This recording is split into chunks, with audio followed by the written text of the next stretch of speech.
Hello আমার প্রিয় ছাত্র এবং ছাত্রী, আশা করি তোমরা খুবই ভালো আছো। আজ তোমাদের সামনে একটা ইম্পর্টেন্ট ভিডিও নিয়ে আসলাম। যাদের যোগা ইলেকটিভ সাবজেক্ট আছে তারা এই ভিডিওটা দেখলে ম্যাক্সিমাম কোয়েশন তোমরা কমন পেয়ে যাবে। আর ভিডিওটা সবার সাথে শেয়ার করতে কিন্তু ভুলবে না। Elon exam class 9 yoga and physical education 50 মার্কসে থাকবে। 15 মার্কস পালে ভাই 2 ঘন্টার পরীক্ষা। Choose the correct answer 1 into 10। 10টা থাকবে 1 মার্কের। ভক্তির অধিকারী কারা? ভ্রমণ করে করা প্রাণায়ামের পূর্বে কী করা দরকার? মানবদেহের মূল উপাদান কয়টি? সাধারণ মানুষের তাপমাত্রা কত হওয়া দরকার? যদি আনসার দরকার কমেন্ট করে বলবে। মানুষের সাধারণ হৃদস্পন্দনের হার কত? শ্রীমদ্ ভগবতের 8 অধ্যায় কী কী? পাতঞ্জলি যোগসূত্রের সংখ্যা কয়টি? তারপরে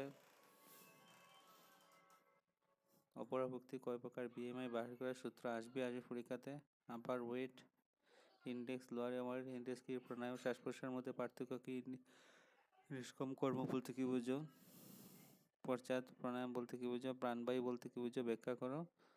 এগুলো সবগুলা তোমাদের ভালোভাবে পড়ে যাবে, কারণ এখান থেকে পরীক্ষাতে থাকবে। ভিডিওটা ভালো লাগলে সবার সাথে শেয়ার করে দেবে। চ্যানেলটা নতুন দেখে থাকলে সাবস্ক্রাইব করে বেল আইকনটা বাজাতে